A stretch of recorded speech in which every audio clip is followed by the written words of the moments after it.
Degree Net Podcast. Third Degree, the Third Degree Net Podcast. Third Degree, the Third Degree Net Podcast. Third Degree, the podcast, is brought to you by our wonderful patrons who are all just listeners like you that choose to give us a little support at patreon.com/third degree.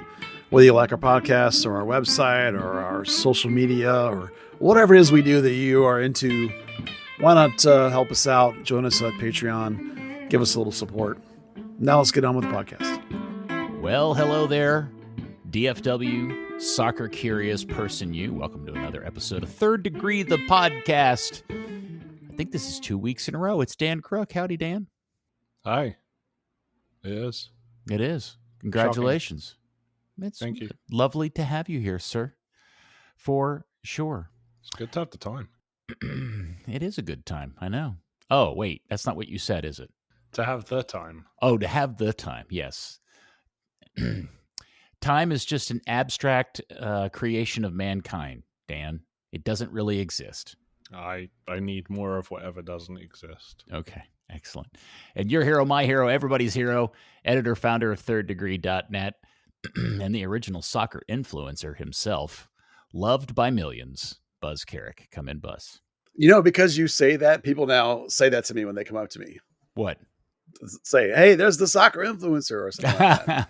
Okay, that makes me happy. You know how you feel when people call Ricardo Pepe El Tren? Yeah. That's how I feel when I find out people call you the original soccer influencer. Really? Okay.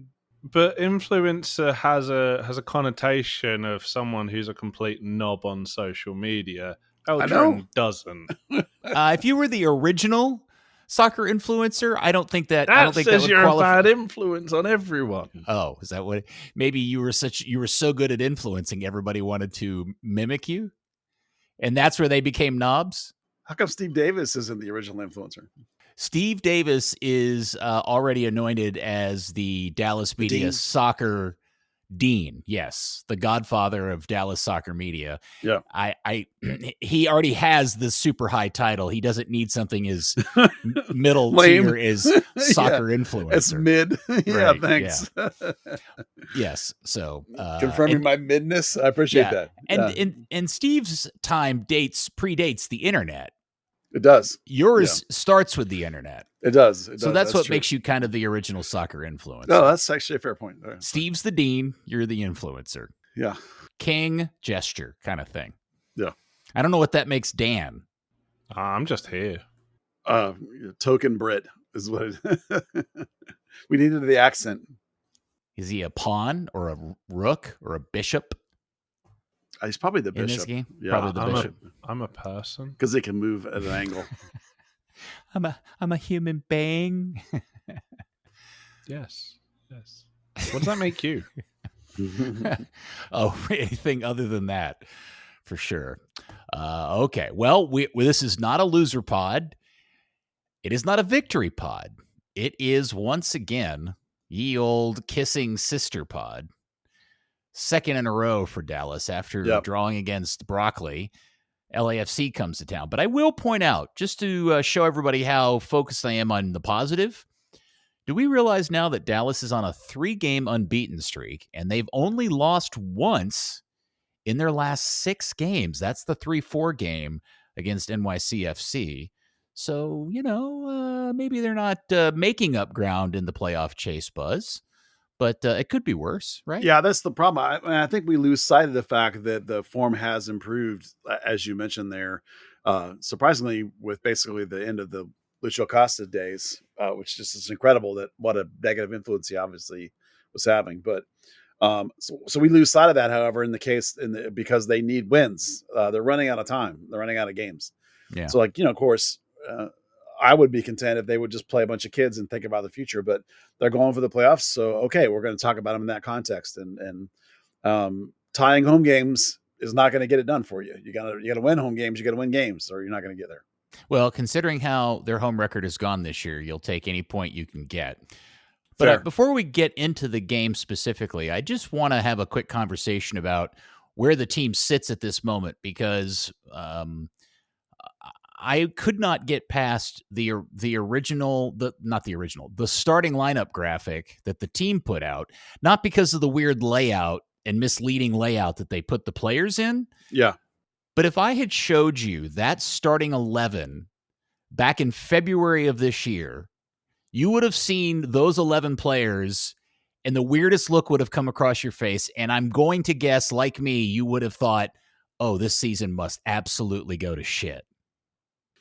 Maybe it probably would have taken me 5 minutes to reset my brain after seeing Christian Cappis' name in it. Well, yes, Christian Cappis starting in midfield alone might blow a fuse. But I mean, think about this.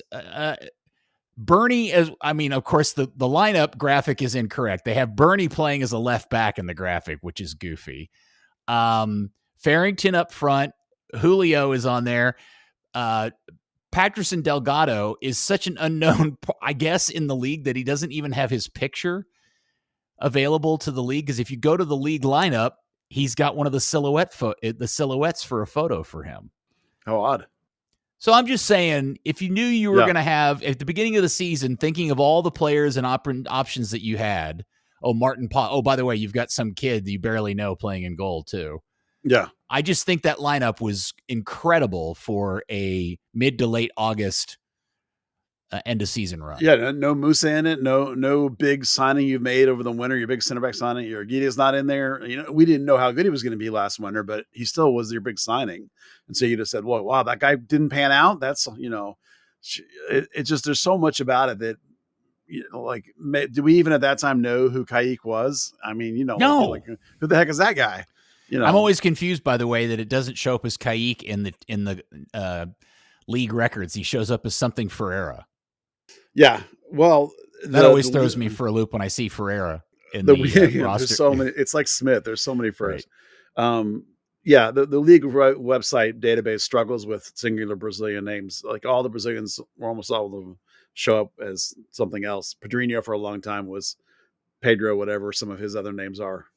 It's just. They can't handle that nickname stuff. They can't handle the single name stuff. It breaks it in some way, I guess. So they always do that. But it's weird. You're right, because I think if you'd have showed that list of names to anybody back at Christmas, when we were, even at that point, you didn't have Quill on board yet. You'd have been like, I only know like 4 of those names, and like I don't even know who these people are, and where's the guys that we think are going to be really important. It's just. Just goes to show you how teams evolve, as coaches work with guys and play guys in, their thoughts change about who they like and who they trust, and guys get hurt and fall in and out of the lineup, and guys get bought and sold, and they've already sold. I think from 4 guys they've sold this season, which is in season, which is more than they usually do. So there's definitely look, it's year 1 of a changeover, right? So we shouldn't be surprised. There's lots of changeovers and names we don't know. Yeah, but there's changeover on top of the changeover. Yeah, like you already. This is not. Yeah, this is not the changeover. This is the changeover after the changeover. But hence, but beyond all of that, crazy lineup, weird roster of players, and giving up an incredible free kick to the second most popular player in the league after 1 week, and an international superstar with a very, very nice free kick. I think we can all agree. Yeah. The team stuck together and ended up getting a point out of that against a very good LAFC team. So, I think it's not all bad. No, certainly not. In the context of how they're playing and how Quill's being forced to play, I use the word forced in there. That may not be quite fair, but the way he's choosing to play based on the roster he has available, he doesn't want to play like this. He doesn't want to play 30% possession and just boot it and chase it. He doesn't want to do that. But he has to do what he has to do. He's got to play 5 at the back. He's playing with double holding mids, basically, and the wings are dropping back and making it's a 5-4-1 block all the time. He's doing what he's got to do. Unfortunately, it's not quite getting him enough points at the end of the day. Like, it's getting him some points. It's getting him better results than what he was doing like 2 months ago. But it's not going to be, unless they take another stride forward, which is entirely possible if you bring back Musa and Gide healthy. If those guys are healthy, it's entirely possible you can't take another step. All right. Well, before we probably should take a step back and explain the genesis of this weird 11 in the first place and how it happened or came to be. Well, Petar Musa, was pulled out at halftime of the previous game with some hamstring tightness. He did not show up on the injured list. He was cleared to play. but they quite rightly, I think, chose to, as a precaution, not start him. He did come into the game, so it was available, but that's a smart choice. Farrington becomes more of the 9. That brings Julio back in. Delgado, who has played really well, he does about 3 great games in a row and then puts up a stinker. So he did a stinker. That meant that Leggett got to start a game, but then Delgado came back because Leggett can only play like 40 minutes now. And then you ended up with, because you have no Iragide, Abubakar had to play in the middle, and they made Shaq Moore, of all people, the right center back, who, by the way, had a great defensive game. His numbers were really good. And they moved Ramiro out there, who was a very smart defensive player, perhaps thinking that Son might be on that side, possibly. Ramiro's over there with Moore to try and defend that side together. Bernie's on the other side, and they've got the relatively soccer intelligent Ibiaga over there with him in case Son ends up on that side, so they're definitely trying to cover up those wings. And then of course they played Son as a 9. So Cappis had a terrific, both two-way line, defensive and offensive, both really good. And so because Ramiro was over on the wing, you had to put Kayik back in the middle. So it all comes together based on the injuries and based on the decisions Quill's been making of late. So I thought overall it was about as good as you could get, missing your 2 best players, Musa and Iragide. Dan, what did you think of the team he ended up putting out there? I mean, considering they had a few hours' notice of Iragide kind of getting up with a tight hamstring, I thought they did as best they could in the situation. Of course, I am fully unprepared that I meant to have Quill's quotes up so that I could see the answer to the question I asked about that quick turnaround time, but oh well, here we are. Shaq Moore, for being out of position, that was arguably his best game in an FC Dallas jersey. He was, I know, right? Amazing. Yeah. Ramiro too, putting another shift at right wing back. I think just the fact that they kept Denny Bouanga quiet, like completely quiet, the whole game. Granted, he's not on the tear he was when he first came into the league, but that's outstanding. You really can't knock that. Bernie Kamungo at left wing back put in a hell of a shift. He's kind of been sliding backwards a little bit, and that was a great rebound game for him. Yeah, in a lot of ways, this was a straight dude lineup, right? All the big, fancy, amazing top tier guys are missing. So this was all the other guys, and they all played above themselves. They all played fairly well. It wasn't enough to get a win, but it was enough to keep them in the game and keep them in a tie and not get played off the field. When you would look at this group that Dallas put out there, and if you ask yourself, do any of these guys start on the LAFC roster? And of the 11 that are out there, I don't think any of them do. No. I think Musa would over LA's homegrown, if you wanted to count that. And I think Oz probably would clearly in this game over Kos, and maybe he would even if they had all their defensive healthy. So like this 11 is undermanned across the board against LAFC, but yet put in a good cohesive team performance, played together. Defense, a little bit of scramble defending, but did enough to keep it out, and it gave up the one foul that turned into a free kick was one of the softest penalties I've ever seen called. It was ridiculous. Cappis maybe needs to know just to stay away from the guy in that zone at all, but I didn't think it was a foul. Anyway, pretty solid performance overall, really. Yet to say, I think. It is kind of weird how LAFC had the 2 like super identifiable Dallas players on their roster with Cause and Hollingshead. Right. We're talking about all this, but I will want to bring up very quickly, and we can discuss this at length if you like, is in your Discord after the game, I was shocked. I don't know why, because it's online discussion in Buzz's Discord, at the amount of praise and kind of open thinking of, well, maybe we don't need Martin Paz anymore because this Colodi guy was so damn good. I mean, he does a couple things better than Paz does, and, this and that. And he does a couple things better than Paz that are important. People losing their mind. I just want to know: are people losing their minds? Is this like a serious conversation, or is this just recency bias? Well, there's definitely some recency bias, and it's certainly nice to have 2 keepers that are good enough that you even can have this conversation, because usually you can't even have this conversation. I think at the end of the day, there's a couple qualities of Paz's game that would make you pick him. And I think the Sun goal, the Sun free kick, is one where that would stand out. You think Paz saves that? No, but I think he gets a lot closer than Colodi did. Is that simply a height thing?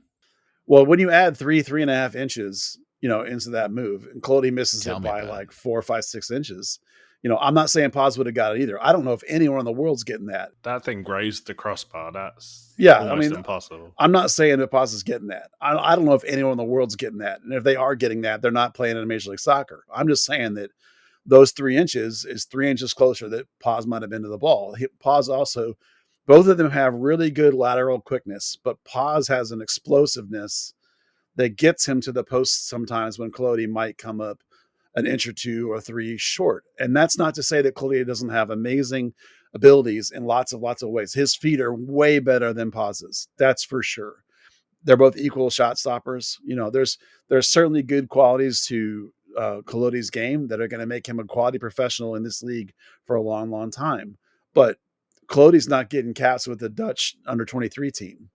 You know what I mean? Colodi's not getting caps with the U.S. under 23 team. Well, not anymore. He's too old. But you know what I mean? Like, there's a difference when you're talking about the level of upside of these two players. That doesn't mean that we don't think Colodi is fantastic and we're not happy to see him start all the time. And if you're going to become a incredibly oriented possession team, which is something that Quill may try to move towards, certainly more than he is now, then it may benefit you to have a keeper like Colodi with exceptional feet if you're going to play that way. Yeah. That's a decision they're going to have to make. And at the end of the day, I have an immense belief in Drew Keyshawn's ability to make keepers about decisions. If Drew Keyshawn decides that Colodi is the better keeper, then I'm okay with that. If he decides Paz is the better keeper, I'm okay with that. I'm not going to complain either way because I think that guy is much better at this than I am. But is there any truth to the rumor that Colodi's grandma is from the Marshall Islands? Just wondering if I. Just wondering, yeah. Yeah, I think I read that on Twitter somewhere. Okay, this is where one of those weird moments in Third Degree, the podcast, where I derail everything because I have a very curious interest and question I must ask Buzz right now, or I will forget and regret it later on. Listening to you dissect and give an analysis of goalkeepers, as somebody who prides themselves on the ability to judge talent and scout players, where does let me think of the best way to ask this question. Do you feel like you can scout goalkeepers as well as you do field players? No, absolutely not. Okay. What position on the field are you best at scouting a player at? Well, I think most of the field players I'm about equal, but goalie, I'm definitely worse. Okay. Part of the problem for me in scouting a goalie is that in a soccer game, a goalie might only make 3 or 4 saves. He might only have a couple of moments, and he might, depending on how you play, he may not touch the ball hardly at all. So It can be very difficult for me to scout a goalie just on that. I think a lot of your goalie scouting has to happen in training where you're getting hundreds and hundreds of reps, so it's a very different animal. And it's like when I'm looking for a goalie, I can't look at a goalie with just like a wide open mind and like a macro sense like I can a field player. I have to think about their individual components more because I only get to see them, very limited time in a game. I mean, they're in the game the whole time, but they're standing there for 70 minutes doing nothing. You know what I mean? It's like very few touches. So I try and look for components when I get these limited chances to watch them. I try and say like, oh, how good is he at getting up? How good is his feet? How good is he at punching? How good is he with the box? How good is he coming out? Is he fearless? I try and look at all those components. I've gotten a lot better at it, but I still think that's my weakest ability to scout. I can usually tell the difference between a guy that's got the potential to be a professional and one that doesn't. And in a goalkeeper, that's usually pretty obvious. But the difference between Jesse Gonzalez coming out and and Antonio Carrera coming out and Michael Colodi when he finally signed, those differences are harder to spot without me being very meticulous about breaking down their individual components. Thank you, Buzz. That was very educational and informational. Dan, I'm sorry for derailing the podcast. I'm used to it. Oh, fair. Okay. All right, back to the game. Any other particular insights or thoughts, Dan or Buzz, about the performance, the 1-1 draw that you want to dwell on today? Yeah, I'd like to talk about Patrick and Delgado because I'd like to go beyond just like that. I thought Matt Doyle is tuned in and sat down and locked in right now. Yeah, I so much wanted to talk about Delgado. I did a burn about him because I didn't want to wait till the podcast. I think my opinion on him, and I think this is echoed by something I heard Quill say, is completely different. No, he didn't say it. Sorry. The commentators on the broadcast repeated a story that Quill told about Delgado. And for me, when they bought Delgado, I wasn't seeing it. I saw a guy that was, I'm going to go so far as to say lazy, that didn't work hard, didn't work for his teammates, spent about 80% of the game not doing anything, would have a moment or two, but like, I didn't get it. I was like, why are we buying that guy? I see the size, I see the range, I see the power, I see the potential, but like the mind for me was not there. Even going into the start of this season, and I thought, he's still not getting it. He's still not doing it. But then the back end of this season, and the story that they told in the broadcast about Quill talking about him, he said that, and I'm going to paraphrase, and I didn't record it, so if I get a wording wrong here, nobody yell at me. But they basically said Quill said that he couldn't stand the guy, that he couldn't stand Delgado either, and it was like, but then over time, Patrickson has worked hard and he's progressed, and now Quill loves him and thinks he wants him in there all the time. And you can look at the stats from this game, and it's not elite yet, but 43 touches, he ended up with 5 shot creating actions. He had the assist, 3 progressive passes. Most importantly, 0 miscontrols, 0 dispossessions. So when he's on, I now think to myself, okay, within a season or two, is he good enough, even going into next year, is he good enough that you don't need to spend a DP at a 10? We know Cole wants to play 4-2-3-1. So this is what I'm now looking in the back end of this season as, can Delgado be the underneath guy, that 10 guy in a 4-2-3-1? Can they use the DP in a different position? Is he good enough? I think it's a really important question because you're talking about one of the most important positions on the field. And I just wanted to give the dude credit because I think he's playing out of his mind, other than the stinker that he puts up every third or fourth game. Other than that, if we can iron out that consistency, like post Acosta, he's become invaluable in the front half of the field. And I just think it's remarkable. And I'm willing to admit that I was completely wrong about the guy. And I think the Quill's probably wrong about him too originally. And the guys coached him up, and Delgado's playing really well. And I think he's a real asset to the team at this point in time, which is nice because they haven't hit on a U22 initiative before, other than maybe sort of Gio, but this is the one so far. Quill actually did refer to Delgado as the most improved player over the season too. Okay, there you go. Yeah, backing up what I'm talking about. So I think it was important to talk about what a great job that kid's done and how important I think he could be going forward. Yeah, and talked about how his work rates really, really come along, especially in games where they're not having 60% possession, not having the ball 60% of the time. So yeah, to kind of get up for those moments is it's definitely good in that role.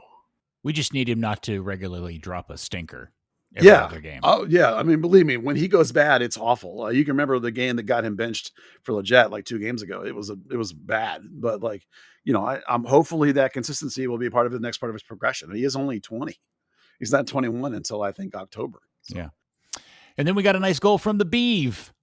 Yeah. Well, Coast tipped it, but I don't think it goes in if Coast doesn't tip it. But, really nice pass from Delgado when he makes a high recovery. And then Farrington got a quick trigger off of it. That was really nice. That's a quality goal.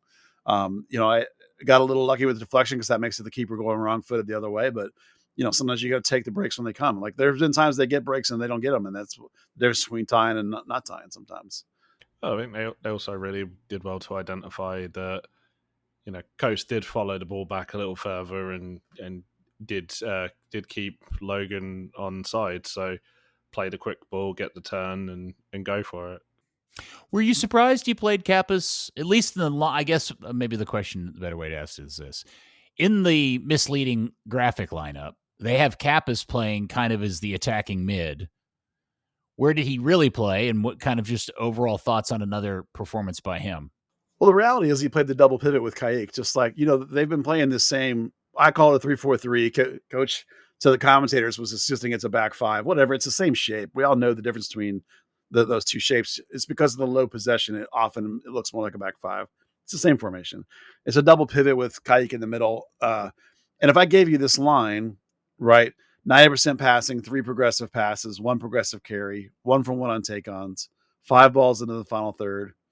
Defensively, 2 for 2 on tackles, 2 for 3 on challenges, 3 blocks, 4 recoveries, and just 1 miscontrol. No dispossessions. That's a fantastic line. And that's Cappis. He outplayed both Kaik and Bernie in this game. So, like, nice thing. Do me a favor. Read Kaik's line. I don't have it in front of me. Pause. Oh. All right. So here's Kaik's line. Shot creating actions, 0. He'd have 3 progressive passes. That's good. 1 progressive carry. That part's the same as Cappis. Defensively, here's Kaik's line. 0 for 0 on tackles, 0 for 0 on challenges, 1 block, 2 intercepts. So Cappis outplayed Kaik defensively and offensively. So fantastic game. And this is only 3-4 games. So I fully recognize that what we were hoping for, what I was hoping for out of Cappis was to be a better dude than Sho Kafamana. And already he is. So, one of the things about getting better, $4 million. Right. And one of the things about getting better is upgrading your dudes. It's like Cappis is not going to be a DP game breaking player, but he really quickly has established, it looks to me like based on the coach's choices, he's already one of the first guys written on the lineup. Like Kaik and Ramiro almost at this point are rotating. I think Ramiro probably will also be pretty much a locked choice, and that Kaik will be in and out based on where they have to move Ramiro around. But Cappis is already showing his 2-way game, and the reason why Quill brought him here. Now, he's not going to be exceptional. He's not going to break the league. I'm not saying any of that stuff. I'm just saying, like, sometimes you just need really good, solid pieces and good leaders, and he's one of those guys.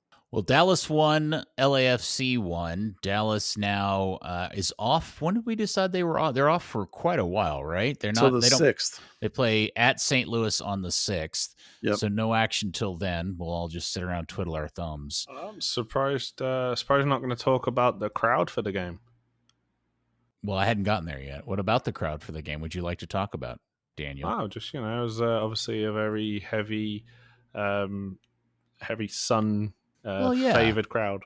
It was interesting. The mix that, like, if you compared it to the Leagues Cup game with Miami, there was a lot of people there to see Messi. There were a lot of people there just to see soccer, and kind of it was a bit balanced. This was not that. This was very much pro. Not even LAFC, just pro Sun. Man, he's an incredibly likable athlete. You don't have to. I mean, I'm not a Spurs fan, but I've always liked that guy. And if I hadn't had other things to do, I would have gone to the game. That doesn't surprise me at all that the fan base was. I saw somebody online questioning why Dallas fans were cheering Sun scoring a goal, and I'm not sure that's necessarily true. Happen, yeah. But maybe the people in the stands are just. I mean, that's a badass free kick. So, in the build up to the game, they're doing warm ups. Sun's 40 yards over the other side. There is a line of people, like 3, 4, 5 deep, along the entire front of the field with Sun Korea jerseys, Sun. Oh, I'm sure, yeah. Tottenham jerseys, Sun LAFC jerseys. I think most of a significant proportion of the Korean population of DFW was in Frisco. He will be worth every frickin' penny of that $26.5 million they spent to get him in LA, just simply because LA, I didn't even know this. Do you realize LA is the largest Korean population in the world outside of South Korea? That's not surprising. Yeah. I thought it was like third. I didn't realize it was the largest Korean population. And he's their Messi, man. He's their superstar. So that's great. Dan, do they sell that Sun jersey in Korean like that I've seen? Is that actually a thing you can buy? Or is that just there were fans wearing it? So yeah, I mean, it must be available from somewhere. I think it's available from the league website, the league site, yeah, or maybe LAFC's website or something. But it's not. It was a really nice touch, though. It is a cool idea. Yeah, super smart. It's a great idea. I mean, I don't know what it says, but yeah, it's a cool idea. Well, I assume it's his name, but I don't know for sure. Yeah, it's probably just HM Sun. How would Sun you know? HM? Yeah, I would not know. You pull out your phone and you use Google Identify or yeah, whatever it's called, like Google Translate. Watch. Yeah. But also the largest attendance of the season. How is that possible? Because they sold standing room only tickets. Where did people stand? On the concourse, I guess. Well, no, seriously. Wait a second. Hold on. Now I'm confused. The place is half closed. Where do people stand? Oh, it'd be on the side with the club. In the club itself? Well, no, on the concourse. Because you've got the disabled seating at the top and little standing areas. That seems like a fire hazard. I mean, it's Not if the lanes are clear. Yeah. Okay. So what was the final number? 11,151. Oh, wait, that's only 1,100 more than what it normally is. It is, yeah, you're right. A record's a record, Peter. Christ one or almighty.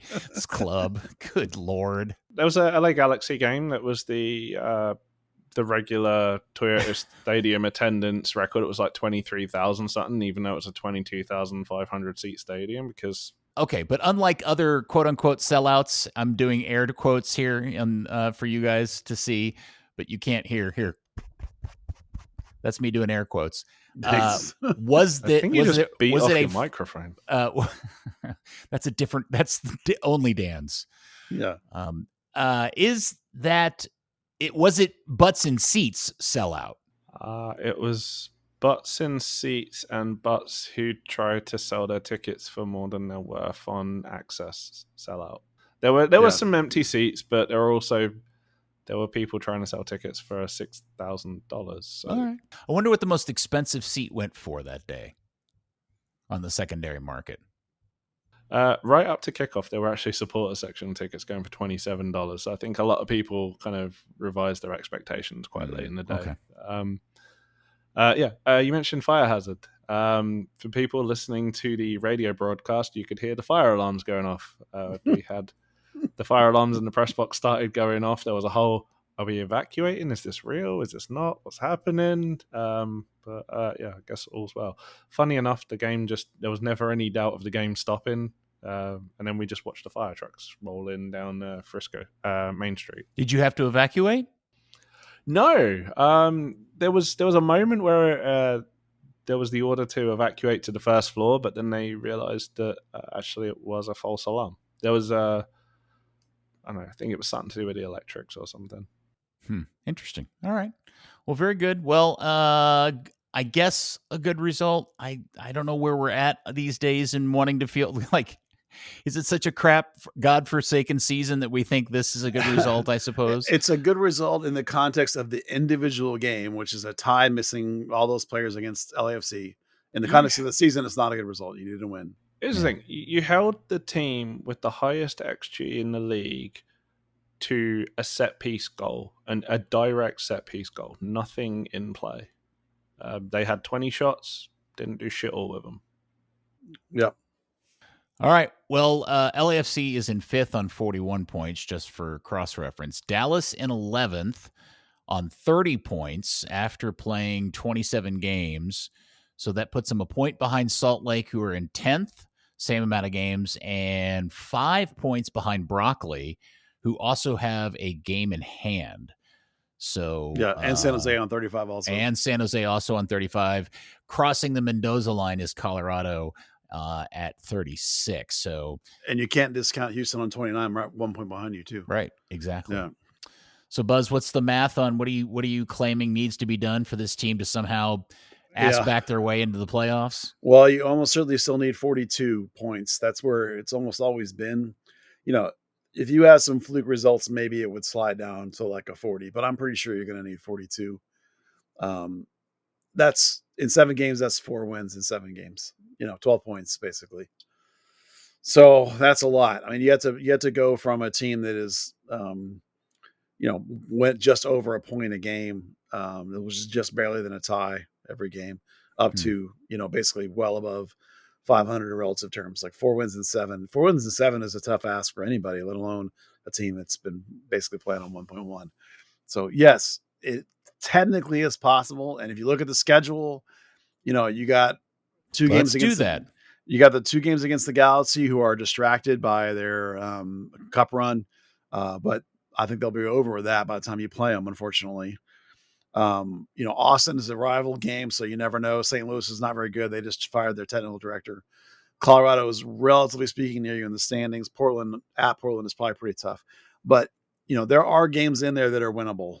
Can you get 4 of them? Going into Vancouver on the last game of the season, they're probably going to rest people. It probably would be very difficult, even with them resting people. They're very good. So, it's tough. But. Yeah. So the run of the schedule is at St. Louis, home against Austin, at home against Colorado, at Portland, home against the Galaxy, then away against the Galaxy, and then ending the season in Vancouver. Yeah, I believe the away against the Galaxy is the one that was moved. It's the one that would have been this weekend has been relocated because of their cup run, I believe. So, yep, that's that would have been, if it had been in sequence, you would have had it in St. Louis, winnable games, even on the road with the way Dallas plays on the road, right? And then you would have had Austin at home, and then you would have had Colorado at home. So, you would have had a good chance to make yourself feel really good over the next 4 games. But now it's a little bit harder. I think you can balance that with the chance to give Musa some rest, Delgado some rest, yeah, fair. Paz some rest. Let all 3 of their hamstrings just kind of gather a little bit. Yeah. Red flag, by the way, on the amount of hamstring problems Dallas is having late in the season, and ACLs in the second team. They've improved their training situation, their fitness situation, their health situation. It's better than last year, but it still is off. Still not great. Okay. Too many star players are being overworked and getting these hamstring problems. So it's something to keep an eye on as they go forward, because it still needs a little help.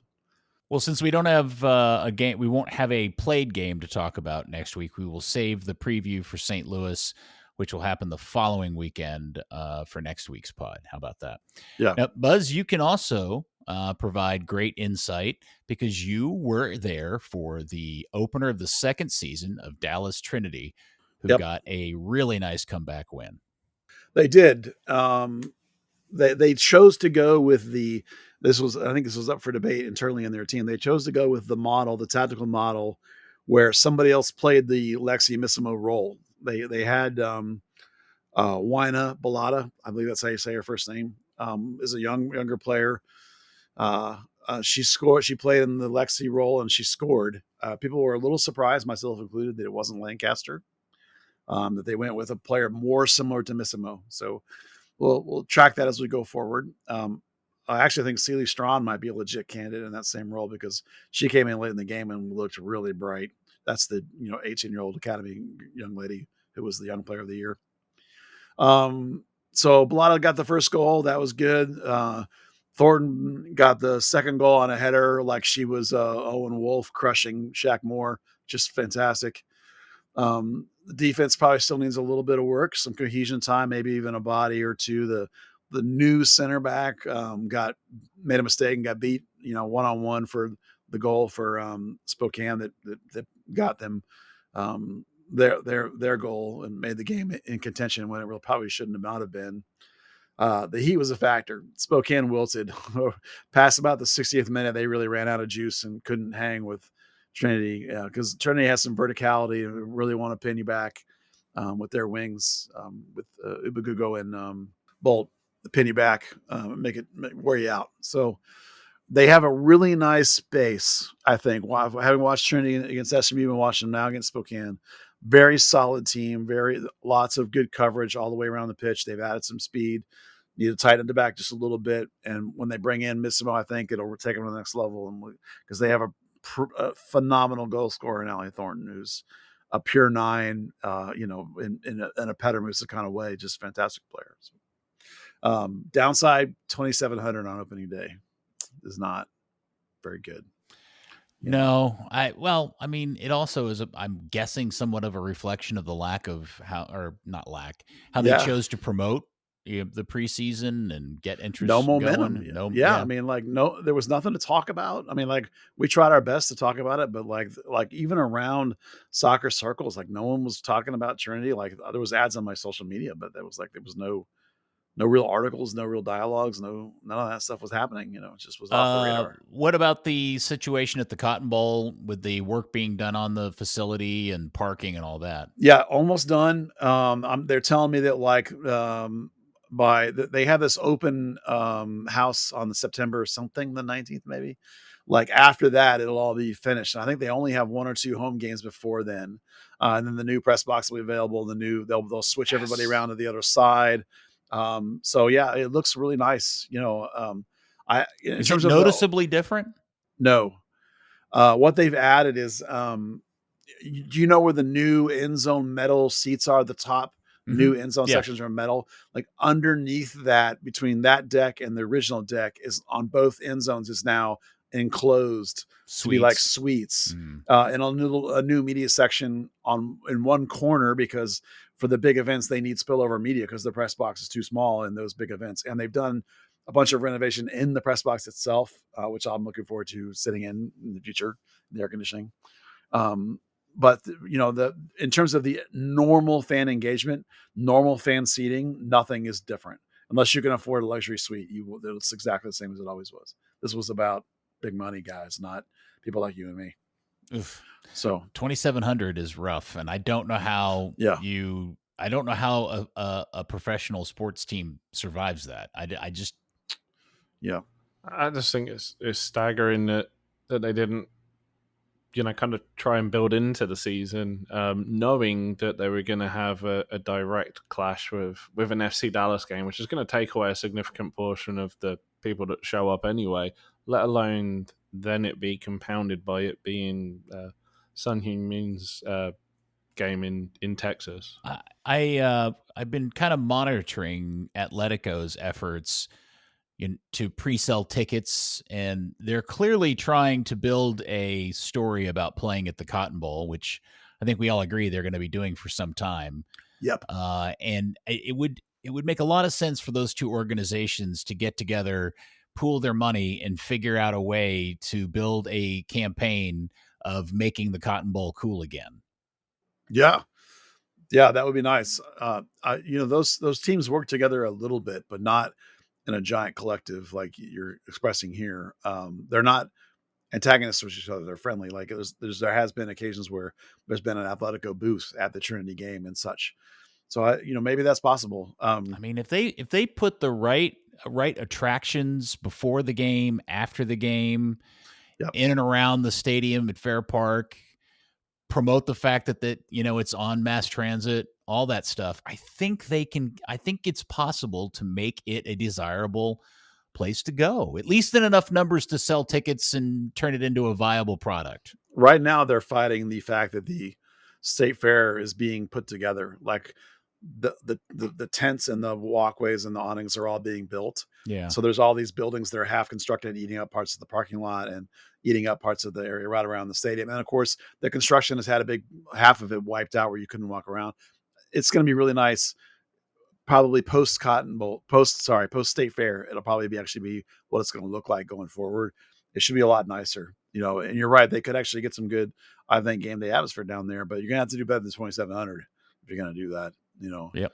Sure. I don't know what their costs are, and they still have that deal with the Cotton Bowl, which is either pretty inexpensive or maybe even free for a couple of years because the city of Dallas and all that deal they put together. But they don't have a whole huge organization like FC Dallas does, so their numbers are probably completely different. But yeah, I saw they had some job postings out there in the wild, including mascot, the director of sales as well.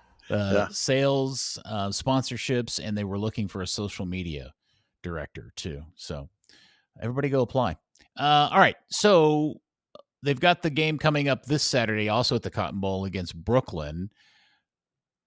Before we move on, is there any Lexi Missimo update when her return is anticipated?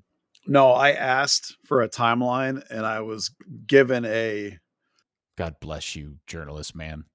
Yeah, I was given a indefinite, like they're not putting a number on it.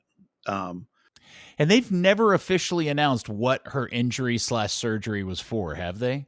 Well, when that first happened, it was something about a ligament strain, I believe it was, they mentioned. But I've heard something different since. I'm sticking with their initial prognosis they put in a press release and say that it's the ligament strain or whatever it was. Man, exactly. That was a long ass time ago too. It was. That's why I think that prognosis probably was correct, because that ligament, can take a lot longer. It's not like a muscle. It's a little harder to judge sometimes. So, irrespective of not being a doctor and not really knowing, asking people around, I'm sort of getting probably an October kind of vibe, which means like she'll miss, if that vibe is correct, It's probably the first 2 months of the season she'll basically miss, or maybe a month and a half or so. So, but they didn't want to put a timeline. I don't think they want to rush her. They know that they need her for the long term, not the short term. So it's kind of crazy that their initial timeline was that she would come back in June. Yeah, it's way off. So that, they're new at this too sometimes. So they obviously played that wrong. And maybe you don't know how, this is a weird thing to say, but you don't know how Missimo is as a healer. Everybody's different. Allen came back super quick from his ACL, from all things, compared to most people. And then Giovanni did not, and had like a setback and a second op, so. Yeah. And we know like she was already training and then had the surgery after. So obviously there was some setback there. Yeah. That could definitely have changed what their initial diagnosis timeline was for sure. So, they have some quality players. Like I said, Celia Strong looked really good when she came in that same role. Balata did a pretty solid job. She's not obviously an elite player, but she was pretty solid. She's got a little bit of a burst, but doesn't have she's not going to sprint 90 yards and beat you the whole way, but she has enough of a burst to get free. Her passing wasn't elite, but she did get the goal. And you do always have a Cameron Lancaster you can slide in there. Now that causes a little bit of a tactical shift because Cameron wants to play up high like a second striker, and then you got to bring your wings back, but not that big of an alteration to do it. So they're perfectly capable of trying a couple different people in that role while they wait for Missimo to come back. All right. Once again, Brooklyn is in town Saturday at the Cotton Bowl. North Texas lost their game to LAFC 2. Boy, yeah, they got wrecked. They brought in some of the more veteran European guys again and sat some of the kids, and so they got lit up. Seems to be the trend. They played a 3-back-2 as well, just like the first team does. That sort of seems to come and go. They're not as dedicated to it as the first team. But they're sitting in 9th place, and the 8 teams make the playoffs, but they're basically battling 4 other teams within 1 point before and behind them for 2 spots. So they got their hands full. They're not in a very good position to get in because some of those teams that are around them have gotten hotter and they've cooled off. They're going the wrong way. Since they've had 3 or 4, this is crazy to think this way, but they had 3 or 4 academy guys leave to go to college, and their play has fallen since. Like Ian Charles left, Mikey Cortellessa left, some important pieces, and then they have guys keep getting hurt too. So. They've just loaned out Tarek Scott. That's not going to help them. He's off to Monterey Bay. That's a Dallas player. Lucky bastard. Yeah, I mean he's a talented kid. He hasn't quite got the goal numbers this year, but the team doesn't have the possession or the assist makers that they did last year. This year, so I'm hoping that he does really well at Monterey Bay. We'll see, but that's a blow for them. And they've also lost Sarver. Basically, Sarver's with the first team all the time, so they've lost 2 goal scoring threats, and so they're struggling a bit right now. Well, Mr. Scott, congratulations. You just got promoted to go live in essentially Carmel, California. That place is amazing. I love Monterey Bay. Yeah, it's fantastic. So congratulations to him. Talk about being a pro soccer player, getting to live in Monterey County, California. Instead of Frisco? Yeah, even if you're making, I don't know, you're making $30,000 a year or whatever, that would still be the life. Well, he ain't homegrown, so he's a homegrown, so he ain't making 30. Right, I know, but my point is, getting to play USL ball in Monterey, California is pretty effing sweet. I didn't actually realize where that was. Yeah. Yes, that's beautiful. Indeed, yeah. Just south of San Francisco, north of Big Sur, man. That's some beautiful right country. Pebble Beach, 17-mile drive, Carmel, California. And they play in a little stadium over there. I saw it when I was up there when my wife and I went to Big Sur a couple years ago. It's awesome. Cool.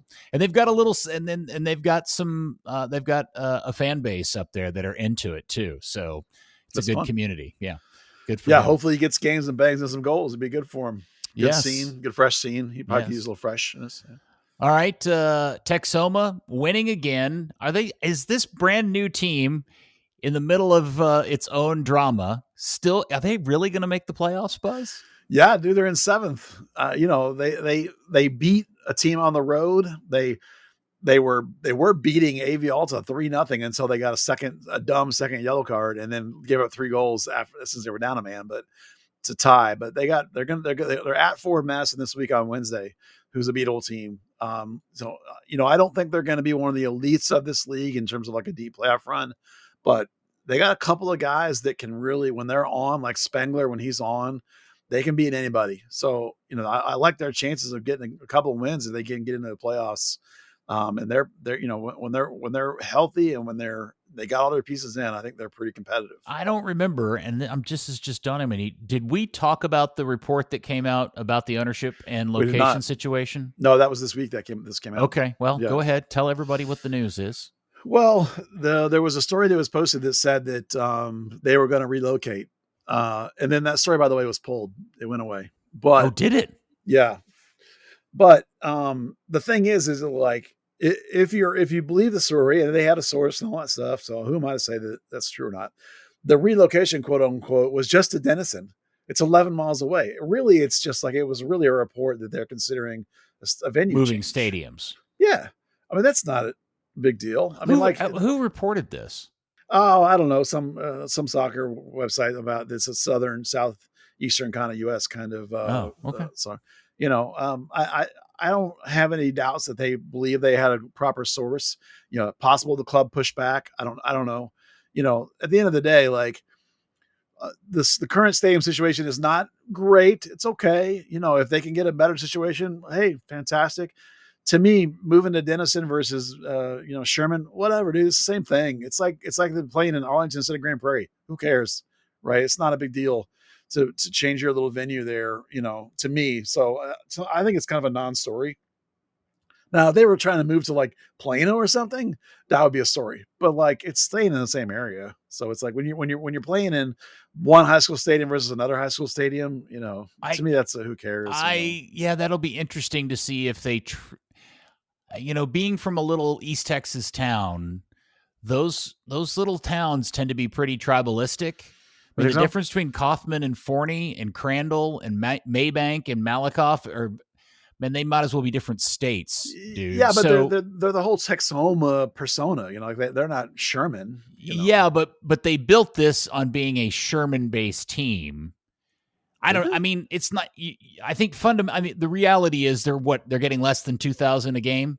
Yeah, there was like 100 people at the last game. So, right. I mean, so the problem is in the stadium. Yeah, yes. So, I mean, they may have to do this, and even if that means they've got to build up a new fan base, I don't think it's as straightforward as saying you just moved 11 miles away. It's not. I don't think it's quite Arlington to Grand Prairie. It's a little bit different than that because those towns are the little tiny communities like that tend to be pretty tribalistic in this around here. Yeah, fair. I mean, the big thing in the story is really the whole, what they're behind. Yeah, are they behind on payroll? Are they behind on rent? Oh, yeah, yeah. I mean, any sign of a struggle, and if you're having to move, that's a struggle. I've asked around about that a little bit. I think that's, if they had any kind of blips like that, it was pretty minor and short term. I've not gotten a big, like they're way behind on all kinds of stuff or anything like that. They were like a day or two late on payroll. Yeah. But there is supposedly they're having a bit of a struggle with their training venue. I think they cleared that up though, I'm told. But we'll see. Well, at the end of the day, the idea of putting a professional team, even if it's third tier, in a marketplace as small as Sherman, Texas, was always the height of ambition. Yeah, it's a tough battle. Especially if you're not putting it in your own venue. So yeah, and it's just not a nice venue. I have not been. I don't know, but it wouldn't surprise. Yeah, it wouldn't surprise me that it's. I mean, it's a college football facility. Well, it's an old high school facility. It's you have to walk along the behind the field to get to the other side. There's no concessions over there. There's space for a burger bar and there's a little tea food truck thing that comes out. There's no cover from the rain or the sun. It's kind of a little tougher. I was going to say, plus being a school stadium, there's obviously no alcohol sales either. Yeah, game day experience wise, it's pretty similar to most of the NPSL or USL2 experiences. Not McKinney, but the rest of them. It's all about the same. But it also really puts an emphasis and a highlight at how successful McKinney was this year with their attendance. That's not even a pro team. I mean, that's essentially a beer. I mean, I don't mean to reduce it to this, but it's essentially a Sunday beer league team playing in an open division. Yeah, college kids. Yeah. And they outdraw Trinity. Yeah. And they'd certainly outdraw a USL 1 team. So I think that's really impressive. I'm really looking forward to see how that rolls next season for them. Yeah, you have to wonder at a point with McKinney where if you're continuing to do that kind of thing, does somebody think this should be higher level than it is? Pro Rel will change things in USL. I don't know that USL 2 is involved in Pro Rel. I think it's just the top 3, but if Hitch keeps doing stuff like that in McKinney, well, how long before somebody with a little bit more money comes in and says, Hitch, what do you need to put this up a level? Let's talk about what we can do revenue wise. It's just me speculating.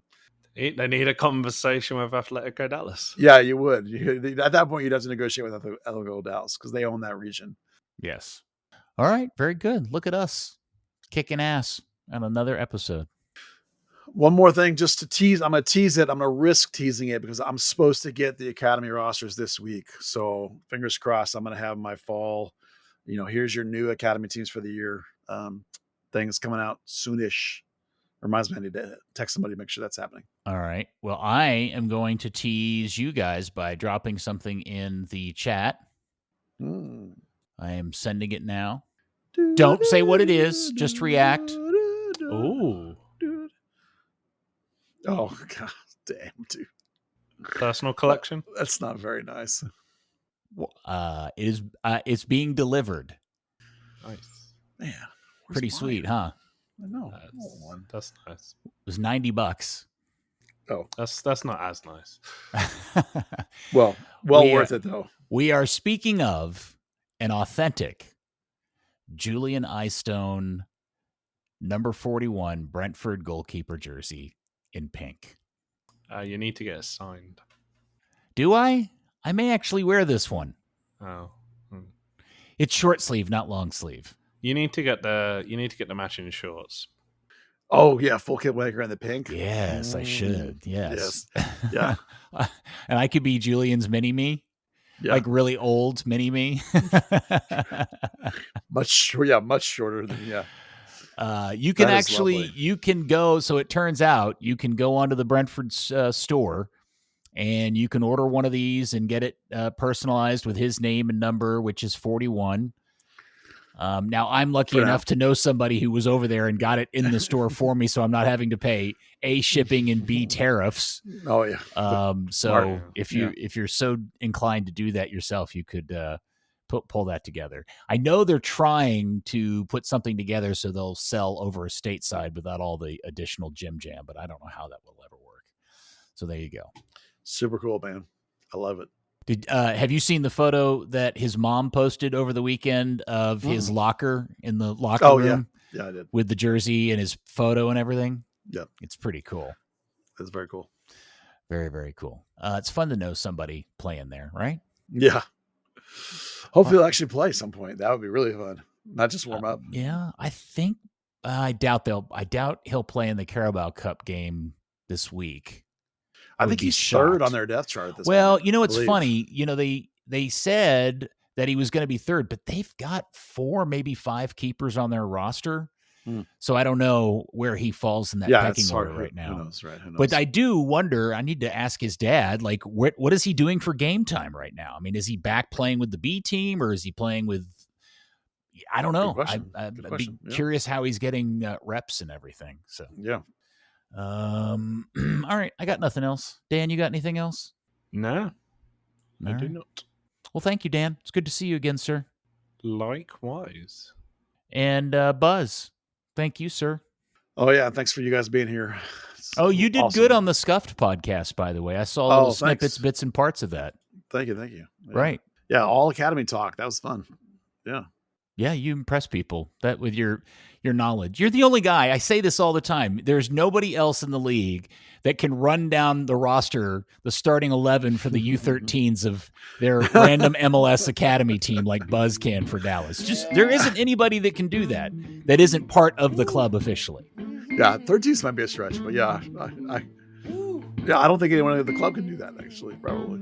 Yeah, I got notes on all those guys all the way down. That's why you're the original soccer influencer. To bring this back in a perfect circle, Buzz. Yeah, thanks, buddy.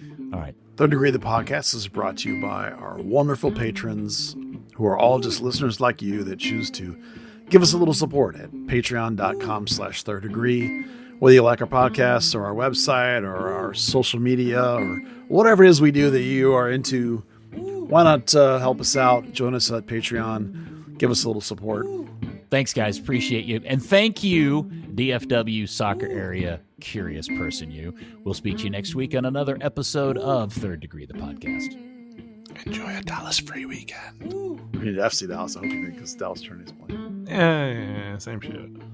Third Degree, the Third Degree Net Podcast. Third Degree, the Third Degree Net Podcast. Third Degree, the Third Degree Net Podcast. Third Degree, the Third Degree Net Podcast.